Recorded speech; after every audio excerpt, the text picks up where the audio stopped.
ಕೂಡಲಸಂಗಮ ಪಂಚಮಸಾಲಿ ಪೀಠದ ಪೂಜ್ಯ ಶ್ರೀ ಜಯಮೃತ್ಯುಂಜಯ ಶ್ರೀಗಳನ್ನು ತೇಜೋವಧೆ ಮಾಡಲು ಸರ್ಕಾರ ಪ್ರಯತ್ನ ಮಾಡುತ್ತಿದೆ ಎಂದು ಪಂಚಮಸಾಲಿ ಯುವ ಘಟಕದ ಜಿಲ್ಲಾಧ್ಯಕ್ಷ ಅಯ್ಯಪ್ಪ ಅಂಗಡಿ ಅವರು ಹೇಳಿದರು.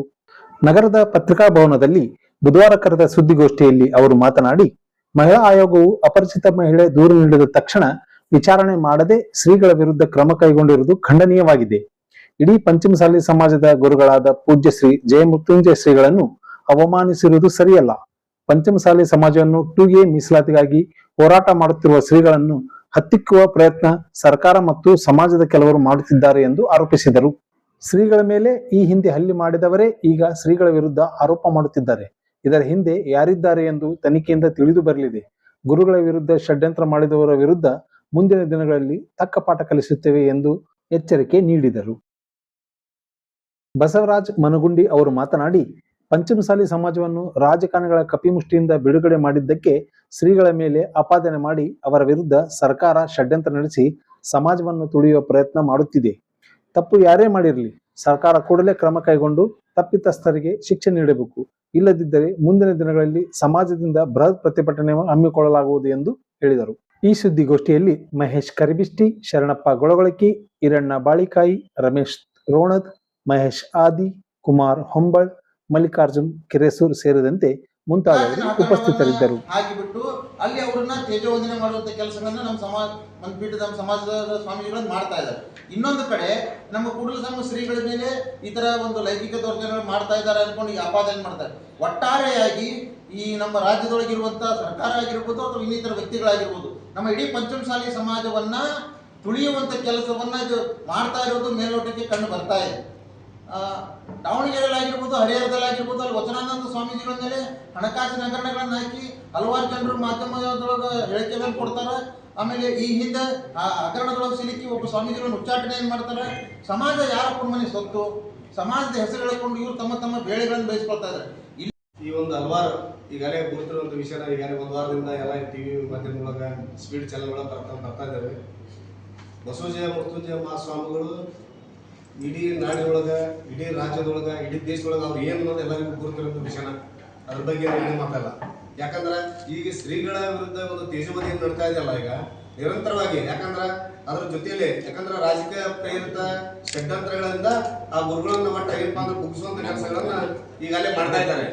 ನಾವ್ ಏನ್ ಹೇಳ್ತೀವಿ ಅಂತಂದ್ರೆ ಈಗ ನಿನ್ನೆ ಮಹಿಳಾ ಆಯೋಗದೊಳಗ ಅಧ್ಯಕ್ಷರು ಹೇಳಿದ್ರು, ನಾಗಲಕ್ಷ್ಮಿ ಚೌಧರಿ ಅವರು ಹೇಳಿದ್ರು ಮೇಡಮ್ ಅವ್ರ, ಯಾಕಂದ್ರ ಅಪರಿಚಿತ ವ್ಯಕ್ತಿ ಕೈಲಿ ತಾವು ಮನವಿ ತಗೊಂಡು ಕಾಯಿಸಿ ಒಂದು ದೂರು ಕೊಟ್ಟಾರ ಅಂತ ಹೇಳಿ ಅವ್ರಿಗೆ ಇನ್ವೆಸ್ಟಿಗೇಷನ್ ಮಾಡ್ರಿ, ಇದು ಮಾಡ್ರಿ, ಅಲೆ ಆದೇಶ ಕಳಿಸಿ ಅಂತ ಹೇಳಿದ್ರಿ. ಈಗ ಅಂದ್ರೆ ಯಾರು ಬೇಕಾದ್ರೆ ಹೇಳಿ ಕುಂತರು ಮನವಿ ಕೊಡಬಹುದು ಆತಿಗೆ ನಾವು ಕಂಪ್ಲೀಟ್ ಆಟ ಯಾರು ಬೇಕಾದ್ರು. ಯಾಕಂದ್ರೆ ಇದು ನಮ್ಮ ಗುರುಗಳು, ಯಾಕಂದ್ರೆ ಬಸವಜಯ ಮೃತ್ಯುಂಜಯ ಮಹಾಸ್ವಾಮಿಗಳು ಏನೊಂದು ರಾಜ್ಯದೊಳಗ ಪಂಚಮಸಾಲಿ ಸಮಾಜ ಇರ್ಬೋದು, ಇನ್ನು ಉಳಿದ ಸಮಾಜ ಇರ್ಬೋದು, ಎಲ್ಲರಿಗೂ ಗುರುತೈತೆ. ಯಾಕಂದ್ರೆ ಗುರುಗಳ ಬಗ್ಗೆ ಏನೋ ಒಂದು ಅವಮಾನ ಅಪಮಾನ ಅದೇ ರೀತಿ ಒಳಗ ತಾವ್ ಏನ್ ಮಾಡಕ್ ಗೊತ್ತಿರ್ಲಿ. ಈಗ ನಾವ್ ಏನ್ ಹೇಳ್ತೀವಿ ಅಂತಂದ್ರ ರಾಜ್ಯದೊಳಗೆ ಇರುವಂತ ನಮ್ಮ ಪಂಚಮಸಾಲಿ ಸಮಾಜ ಬಾಂಧವರು ಹಾಗೂ ಉಳಿದ ಸಮಾಜ ಬಾಂಧವರು ಎಲ್ಲ ಪ್ರಜ್ಞಾವಂತರದಾಗ ಯಾರನ್ನಾಗ ಆರೋಪ ಮಾಡಿದ್ರೆ ಅದು ಕರೆ ಅಂತ ಯಾರು ಅನ್ನಂಗಿಲ್ಲ. ಯಾಕಂದ್ರ ಅವ್ರ ಗುರುಗಳನ್ನ, ಯಾಕಂದ್ರೆ ನೀವು ಗುರುಗಳನ್ನ ಸಿಗಿಸ್ತೀರಪ್ಪ ಅಂದ್ರ ಇಡೀ ಪಂಚಮಸಾಲಿ ಸಮಾಜ, ಅಖಂಡ ಪಂಚಮಸಾಲಿ ಸಮಾಜ ನೀವು ಸಿಗಿಸ್ದಂಗ. ಯಾಕಂದ್ರ ಪಂಚಮಸಾಲಿ ಸಮಾಜದ ಮುಂಚೂಣವಾಗಿ ಅವರು ಒಂದು ಹೋರಾಟ ಮಾಡಾವಂತಾರ. ನಾವು ಹೋರಾಟ ಮಾಡಾವಂತಿದೀವಪ್ಪ ಅಂದ್ರ ಯಾರ ಶ್ರೀಮಂತರ ಮಕ್ಕಳಿಗೋಸ್ಕರ ಅವ್ರ ಮೀಸಲಾತಿ ಕೊಡೋ ಇವ್ರಿಗೆ ಅಂತಲ್ಲದ ಬಡ ಮಕ್ಕಳಿಗೋಸ್ಕರ ಹೋರಾಟ ಮಾಡಾವಂತಾರ. ಅಂತ ಗುರುಗಳನ್ನ ಏನಾದ್ರೂ ಮಾಡಿ ಒಂದು ಯಾವ್ದೋ ಒಂದು ರಾಜಕೀಯ ಪ್ರೇರಿತವಾಗಿ ಅವ್ರನ್ನ ಸಿಗಿಸಿದ್ರ ನಾವು ಮೀಸಲಾತಿ ಹೋರಾಟ ಯಾರು ಕೇಳಬಾರದು, ಇನ್ ಮುಂದುವರಿಬಾರ್ದ ಸಂಬಂಧ ಅವ್ರ ರಾಜಕೀಯವಾಗಿ ಒಂದು ಪ್ರೇರಿತವಾಗಿ ಷಡ್ಯಂತ್ರಗಳಿಂದ ಅವ್ರ ಸಿಗಿಸಕ ಈ ಒಂದು ಪ್ಲಾನ್ ಮಾಡ್ಯಾರ. ನಾವು ಗುರುಗಳಿಗೆ ಹೇಳ್ಕೊಂತ ಬಂದಿದ್ದೀವಿ. ಯಾಕಂದ್ರ ಗುರುಗಳ ಜಾಗೃತಿಯಿಂದ ಇದ್ರು ಕೂಡ ಏನ ಮಾಡಿ ಇವತ್ತಿನ ಮಟ್ಟಿಗೆ ನೋಡ್ರಿ ಆಡಿಯೋ ಇರ್ಬೋದು, ವಿಡಿಯೋ ಏನ್ ಬೇಕಾದ್ ಮಾಡ್ಬೋದು, ಅದನ್ನ ಯಾವ್ದಾರ ಕಟ್ ಮಾಡಿ ಅದಕ್ಕೆ ಹಾಕ್ಬೋದು. ಯಾಕಂದ್ರ ಈಗ ತಗ್ಗೋಡದಾಗ ಅದೇನೋ ಒಂದು ಘಟನೆ ಆಗೈತಲ್ಲ, ಆ ತಗ್ಗೋಡ ಘಟನೆ ಅಂದ್ರ ಅವ್ರಿಗೆ ಮುದ್ದಾಮ ಒಂದು 5-6 ಮಂದಿ ಕೂಡಿ ಅವ್ರ ಮೇಲೆ FIR ಮಾಡ್ಯಾರ ಗುರುಗಳು. 4ನೇ ತಾರೀಕು FIR ಮಾಡ್ಯಾರ. 4ನೇ ತಾರೀಕು FIR ಮಾಡಿದ್ಮೇಲೆ ನಿನ್ನ ಹೋಗಿ ದೂರ ಕೊಡ್ತಾರ ಮಳೆ ಇಷ್ಟು ದಿನ ಏನ್ ಮಾಡಿದ ಹೆಣ್ಮಗಳು, ಆ ಹೆಣ್ಮಗಳು ಸಹಿತ ಹೋಗಿಲ್ಲ. ಯಾರ ಮನವಿ ಕೊಟ್ಟಾರ ಅವ್ರ ಹೆಸರು ಗುರುತಿಲ್ಲ, ಅವ್ರು ಯಾರು ಗುರುತಿಲ್ಲ, ಕಾಂಟ್ಯಾಕ್ಟ್ ನಂಬರ್ ಅವ್ರದ. ಮತ್ ಹಿಂಗಾದ್ರೆ ಈ ಗುರುಗಳು ನಮ್ಮ ಪಂಚಮಸಾಲಿ ಸಮಾಜದ ಒಂದು ಪ್ರತಿಭಾವಂತ ವಿದ್ಯಾರ್ಥಿಗಳಿಗೆ 2A ಮೀಸಲಾತಿಗೋಸ್ಕರ ಹಗಲು ಕೆಲಸ ಮಾಡ್ರ. ಅಂತ ಗುರುಗಳನ್ನ ಅಪಮಾನ ಮಾಡಿ ನಾವೇನಂತೀವಿ ಅಂದ್ರ ಗದಗ ಜಿಲ್ಲಾ ಇರ್ಬೋದು, ರಾಜ್ಯ ಇರ್ಬೋದು, ಗುರುಗಳ ನೀವು ಯಾವತ್ತಿಗೂ ಎದುರಾಗ ಹೋಗ್ಬೇಡ್ರಿ. ಬೇಕಾದ ಬಂದ್ರು ನಾವು ನಿಮ್ಮ ಜೊತೆಲಿ ನಾವು ಅದಿವೆ. ಅದು ಬೇಕಾದ ಬರಲ್ಲ, ಅದು ಏನಾರ ಆಗಲಕ್ಕದ ನಾವು ನೋಡ್ಕೊಂತೀವಿ ಅದು ಮುಂದೆ. ಆದ್ರೆ ಗುರುಗಳ ಜೊತೆಯಲ್ಲಿ ಗುರುಗಳ ವಿರುದ್ಧವಾಗಿ ನೀವೇನು ಷಡ್ಯಂತ್ರ ಮಾಡಾಕಂದ್ರಿ ಸ್ವಾಮಿಗಳು ಮಾಡಿದ್ರೆ ಮುಂದೆ ಏನಾಗ್ತಾರ ಅವ್ರಿಗೆ ಬರ್ತದೆ, ಅವ್ರು ನಿರ್ಣಯ ಮಾಡಿ ಹೋಗ್ತಾರ. ಅದ್ರ ಬಗ್ಗೆ ಎಡೆ ಮಾತಾಡದ. ಯಾಕಂದ್ರೆ ಸನ್ಯಾಸಿಗಳಿಗೆ ನೀವೇನು ಅವಮಾನ ಮಾಡಾಕಂತೀರಿ ಮುಂದಿನ ದಿನಮಾನಗಳಲ್ಲಿ ಬಹಳ ದಿನ ಇಲ್ಲ, ಬಹಳ ದಿನ ಒಂದು 2 ವರ್ಷ ಇಲೆಕ್ಷನ್ ಬಂದ ಬರ್ತೈತೆ. ಅದಕ್ಕೆ ಗುರುಗಳನ್ನು ನೀವು ಅಪಮಾನ ಮಾಡಿಲ್ಲ. ಇಡೀ ಪಂಚಮಸಾಲಿ ಸಮಾಜದ ರಾಜ್ಯದೊಳಗಿರುವಂತ ನಮ್ಮ ಕೇಂದ್ರದೊಳಗಿರುವಂತಹ ಪಂಚಮಸಾಲಿ ಸಮಾಜದವ್ರನ್ನ ನೀವು ಅಪಮಾನ ಮಾಡಿದ್ರಿ ನೀವು.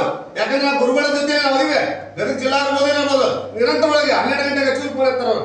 ಅಂತ ಗುರುಗಳಿಗೆ ನೀವೇನು ಅಪಮಾನ ಮಾಡಿರಲ್ಲ, ಮುಂದಿನ ದಿನಮಾನಗಳಲ್ಲಿ ನೀವು ಅದನ್ನ ನೋವನ್ನ ತಾವೆಲ್ಲ ತಿಂತೀರಿ ಅದನ್ನ. ಯಾಕಂದ್ರೆ ನೀನ್ ನೋಡ್ರಿ ಮೊನ್ನೆ ದಾವಣಗೆರೆ ಒಳಗನ ಶ್ರೀನಿವಾಸ ಸಾಹೇಬ್ ಇರ್ಬೋದು ಹಾಗೂ ಜಿ ಪರಮೇಶ್ ಇರ್ಬೋದು, ಅದನ್ನ ಈಗ ಕಂಪ್ಲೇಂಟ್ ಕೊಟ್ಟಲ್ಲ, ಕಂಪ್ಲೇಂಟ್ ತಗೊಂತಿದ್ರು ಅವ್ರು. ಅಲ್ರಿ ಇಂಥ ವಿಷಯಗಳನ್ನೆಲ್ಲ ಹೇಳ್ತಾರ, ಅದನ್ನ ಇಂಥ ವಿಷಯಗಳನ್ನ ಹೇಳ್ತಾರ. ನಿಮ್ಗೆಲ್ಲ ಗುರ್ತೈತೆ ಇದರಿಂದ ಯಾರ ರಾಜಕಾರಣಿಗಳದಾರ, ಯಾರದಾರ, ನಮ್ಮವರೇ ಇರ್ಬೋದು ಹೊರಗಿನವ್ರು ಇರ್ಬೋದು. ಇದ್ರ ಮುಂದಿನ ದಿನಮಾನಗಳಲ್ಲಿ ರಾಜ್ಯದಲ್ಲಿರುವಂತ ಎಲ್ಲ ಸಮಾಜ ಬಾಂಧವರು ಇದನ್ನೆಲ್ಲ ತಮಗೆ ಪ್ರತ್ಯುತ್ತರ ಕೊಡೋದು ಅಂತೇಳಿ ನಾನು 2 ಮಾತುಗಳನ್ನು ಮುಗಿಸ್ತೀನಿ.